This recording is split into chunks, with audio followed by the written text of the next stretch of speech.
Mother-in-law, you're free, right? If you're free, we're having a family gathering, so I'm counting on you for a meal for 20 people. As soon as she said that, my daughter-in-law Nicola started fiddling with her mobile phone, as if she hadn't heard a word I said. Just when I thought I had been called over, suddenly I was hit with this outrageous request, expecting me, a mother-in-law, to prepare a meal for 20 people all by myself. It's clearly unreasonable when you think about it, but I have a special skill up my sleeve. Nicola probably hopes that I won't be able to prepare the meal and end up embarrassing myself, but there's no certainty that I can't do it. I decided it was finally time to show Nicola the skills she was unaware of.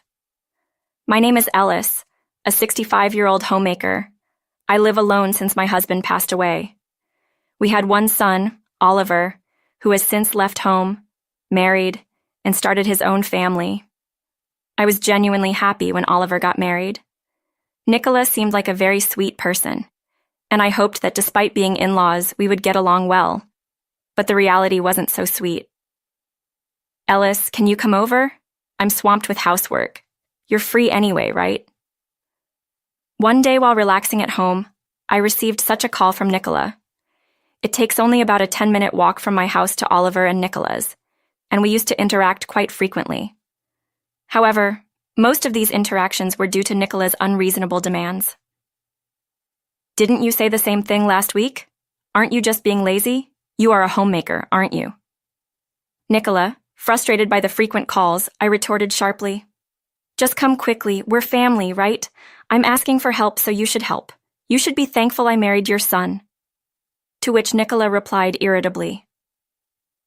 Nicola's hysterics were nothing new. After Oliver's marriage, Nicola, who I thought was kind and gentle, turned out to be someone who threw tantrums and tried to manipulate situations where things didn't go her way, just like a child who hadn't grown up without changing. Even Oliver was troubled about what to do. No matter how many times I scolded her, Nicola's hysterics only got worse. We couldn't keep enduring such repetitive interactions. But curing hysterics isn't easy, especially if the person doesn't intend to reflect. So when Nicola got angry, I tried not to provoke her too much and make compromises to calm her down quickly. All right, I'll come. Just calm down. Upon hearing my words, really, Ellis, you're so stubborn. You should have just agreed from the start. Nicola sighed. Her tone seemed a bit calmer, suggesting she might be returning to a more peaceful mental state.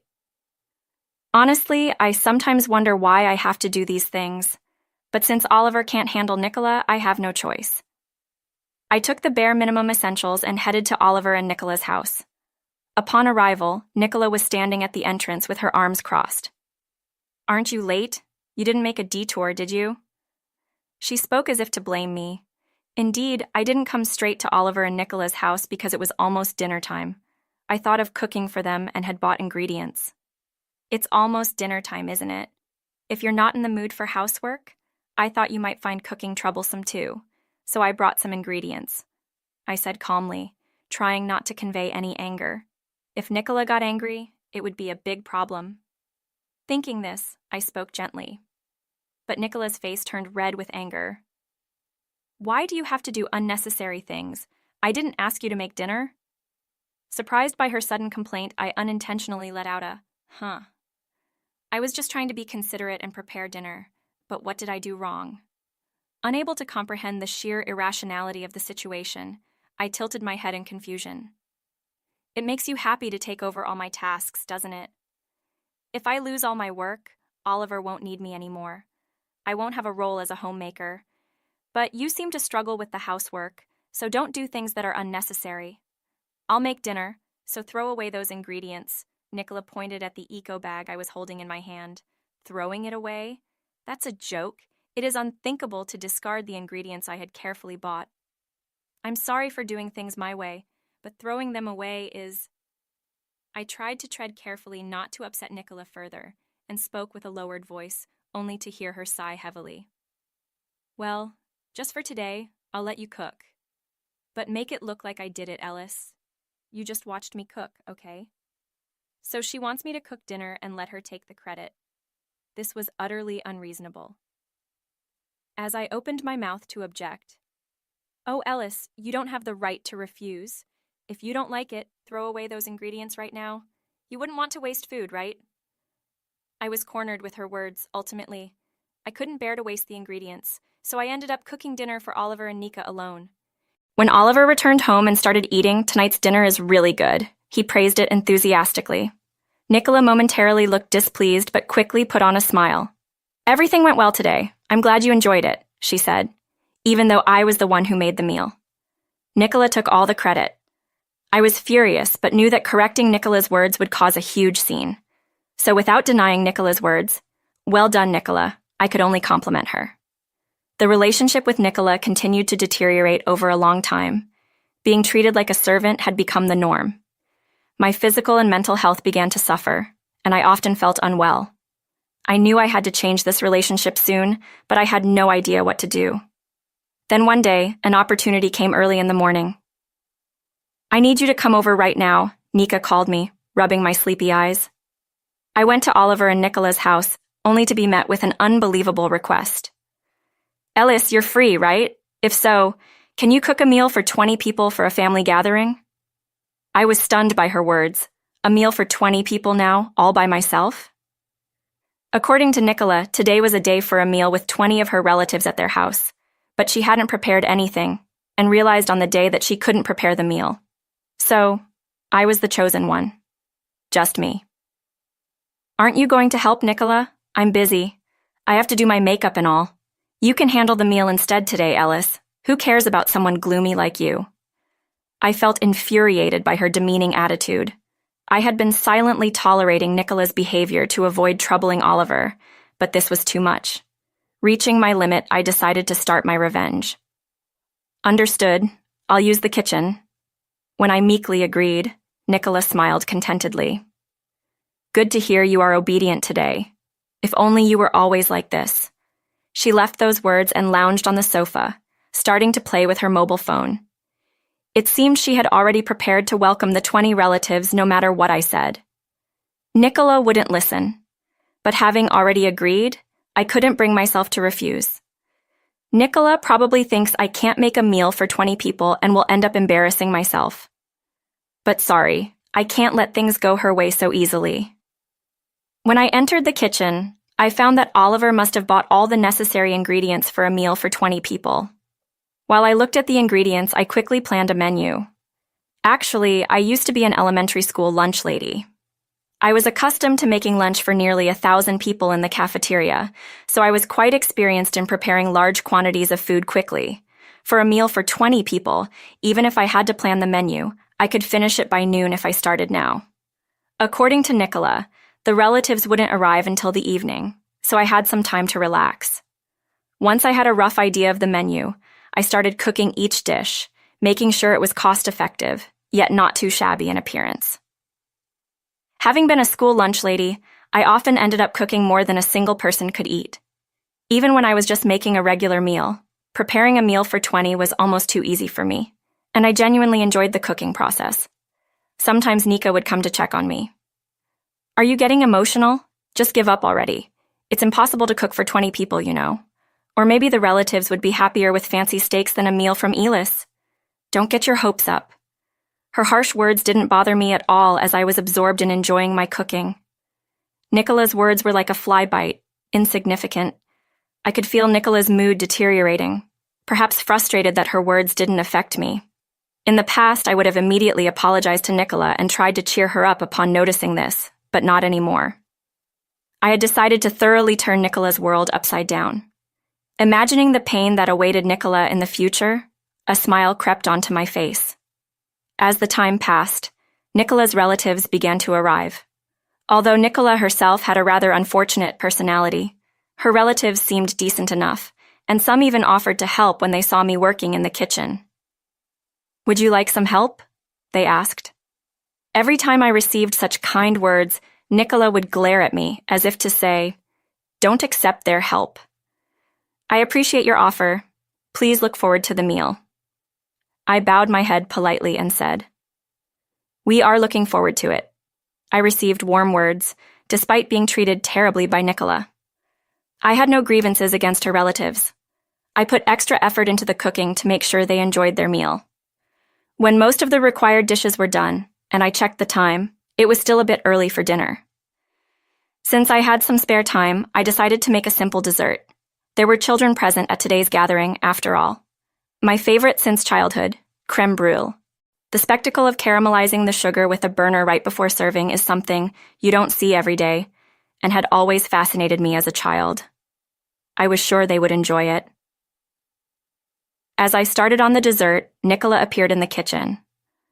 "Aren't you done yet with dinner? Isn't it a bit late?"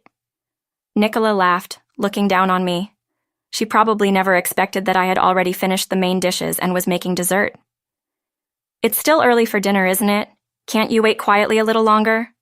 I declined, and Nicola, seemingly displeased with my attitude, confronted me. "If you can't do it, just say so. The relatives seem concerned about you. Please don't ruin this gathering." "Don't worry, it's not impossible. I'll finish everything and serve the meal." Annoyed by her constant interference, I responded slyly, prompting Nicola to pout and leave the room. She couldn't throw a fit in front of the relatives. With a bit of leeway, I looked into the living room and saw Nicola, completely different from her usual self, smiling and chatting amiably with the relatives. Her true nature was clearly hidden in the midst of all this. Oliver, who must have been at work today, returned home. Upon noticing that I was preparing everything alone in the kitchen, he immediately called Nicola over. "What's going on here? Why are you relaxing while Mom is doing all the work?" "Isn't that strange?" he questioned her. But Nicola, without losing a smile, replied, "Ellis wanted to do it, so I'm letting her. Besides, I'm busy with the relatives." However, to be honest, it seemed more like the relatives were entertaining Nicola than the other way around. Nicola was the one doing all the talking, and the relatives were merely nodding along. They even ran out of drinks, and I had to offer to get more because Nicola did nothing. It could hardly be called hosting. Oliver, holding back his anger, said, "Mom, aren't you tired? I can't do much, but let me help you." Then he asked me, but the cooking was almost finished, so I replied, "Thank you, but I'm fine. It will be ready soon." Both of them looked surprised. It was understandable. Making a meal for 20 people alone is an odd task. Most people would have given up from the start, but I kept pushing through. From early morning until now, it was all about cooking, cooking, cooking. Even though I was getting tired of it, I still had enough enthusiasm to enjoy it. In doing so, I realized once again just how much I love cooking, and was even thankful to Nicola for giving me the opportunity to discover that. Just wait a bit longer. I need to make sure the relatives are well taken care of too. I hurried them along, and Oliver returned to the living room with Nicola. Seeing them off, I proceeded to the final touches of the meal. Me done, finally. All the dishes, including the dessert, were ready. Hearing this, Nicola, sounding surprised, rushed into the kitchen. There, a massive array of dishes was laid out on large platters, unmistakably all prepared by me today. "How? Why? It's impossible to make a meal for 20 in one day," Nicola exclaimed, forgetting she was in front of her relatives. As the relatives gathered around due to the commotion, I started carrying the food to the living room with their help. "Wow, this looks delicious. Wow, this looks delicious. I can't wait to eat." The excited voices of the children filled the air. I felt it was all worth it, but Nicola seemed unsatisfied. "The taste is more important than the look. I'm sure it's not that good since it was rushed. Should we order delivery?" She said this frantically to the relatives. Clearly, she couldn't accept the praise my cooking was receiving. It was terribly unfair of her to judge my cooking as good-looking, but probably bad-tasting without even trying it. Apparently, I wasn't the only one who thought so. "Nicola, it's not nice to say that when someone has cooked for us. We should be grateful and enjoy a meal," a male relative said, advising her calmly, and the other relatives agreed. "That's right." Nicola's expression twisted, clearly upset. I secretly felt a bit pleased seeing that. Eventually, Oliver suggested, "Let's eat then," and everyone except Nicola took their seats. Nicola seemed too frustrated to move, but I wanted to taste my cooking, so I excused myself and sat down first. Everyone picked up their forks and started on the dishes. If one person said, "This is delicious," others joined in, saying, delicious, delicious, and enjoying the meal. Seeing this, I felt it was all worth the effort and sighed in contentment. Suddenly, Nicola exclaimed, "Wait a minute. I suspect that meal might be poisoned. Ellis always harasses me. I asked her to cook today as a revenge. I thought she would refuse, but she made it. So normally there must be something fishy." Everyone, including myself, was shocked by such an outrageous accusation. Poison in the food? That's impossible. After all, I had been cooking in this house without going shopping, so if there was poison, it would imply that this house, which had the poison in the first place, was the problem. To accuse someone's cooking of having poison is just too much. You don't like me. It doesn't mean you should say such things. I sighed as I said this, and Nicola angrily retorted, "But Ellis is always mean. It's not normal for someone like you to quietly cook. I haven't been mean at all. It's just you who has made me your enemy for no reason. Stop making baseless accusations. Besides, the food will get cold. Why don't you eat if you're going to?" My words seemed to irritate Nicola even more, and she continued to complain. It was so bothersome that it was nothing but a nuisance. Oliver frowned in concern, and even the children could tell something was off. "Aunt Nicola, what's wrong?" her niece asked, judging the atmosphere to be quite poor. I noticed the food was starting to dwindle, the children's pace of eating slowing, so I announced, "We also have dessert, the unbaked cran brûlée from the fridge," lighting up the children's eyes. Borrowing a gas burner from Oliver, I caramelized the top, eliciting wow from everyone. The mood was lifted, seeing this. Nicola realized she couldn't do anything more, and just sat down on the spot, but the relatives didn't seem to care about Nicola's behavior, focusing on "this is delicious" and "that's tasty," enjoying the meal. Nicola, feeling utterly defeated and likely overwhelmed by embarrassment, soon retreated to her room. No one, not even her parents who had attended the dinner, seemed concerned or bothered to check on her. Honestly, it felt like just desserts. The dinner was a huge success. However, Nicola's attitude towards me worsened, constantly coming over to say terrible things. Her behavior escalated, and even Oliver, who had sensed the tension between us, felt it was too much. Eventually, Oliver and Nicola divorced, and the house became Oliver's. Nicola went back to her parents' house, but they were furious with her and didn't let her in. Now, Nicola lives alone in an old apartment, making ends meet with a part-time job. As for me, I sold my old house and moved in with Oliver. Awakened by the joy of cooking, I started a cooking class surrounded by students. I'm living a happy life. Dealing with Nicola was honestly tough. It was stressful, and being burdened with all the housework was unbearable. Having my efforts taken for granted was unpleasant, but the meal I spent a whole day making to thwart Nicola brought me happiness. Thinking about it, I feel proud of myself for continuing to cook earnestly. I will keep making many more dishes, always putting my heart into each one, sincerely engaging with cooking.